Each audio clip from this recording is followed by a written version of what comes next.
Androany isika dia hijery olona anankiray ao amin'ny baiboly izay tena hoe niova tanteraka amin'ny fiainany. Izay indray jerentsika ao anatin'ity vidéo ity aiza miala ary manasanao anaraka an'izany hatramin'ny farany ao aorian'ny générique.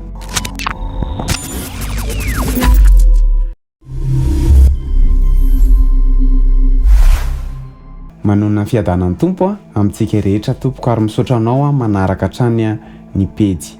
Androany isika dia hijery olona anankiray ao amin'ny baiboly izay tena hoe niova tanteraka amin'ny fiainany. Hijery Abrahama isika.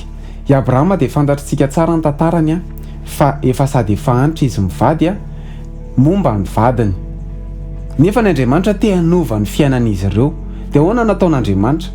Hoy ny Genesis 2:7-7 hoe dia hitanao tokoa ary maro dia maro ny taranakao ary ho tahaka ny kintana eny amin'ny lanitra sy tahaka ny fasika eny amoron-dranomasina ary ny taranakao dia azo ny vavahadin'ny fahavalony.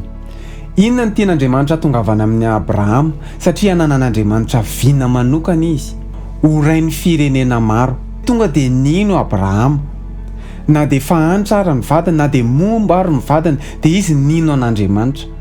Nojereny le izy dia noraketiny tao am-pony dia ninony. Izay le fanazara-tena manomboka androany zany ovay mihitsy ny fomba fisainanao dia rehefa miova ny fomba fisainanao dia iova ny fiainanao. Tsika rehefa miaraka amin'Andriamanitra tsy mandeha amin'ny lôjika maha-olombelona intsony fa mandeha araka an'Andriamanitra. Manomboka androany dia fantaro fa mpanjaka ianao. Ny mpanjaka dia manapaka. Raha fantatra hoe mpanjaka ianao dia andetaka ny mpandresy mba tsy ho lasa andevon'ny fahotana itsika fa isika ny tokony hanapaka amin'ny fahotana.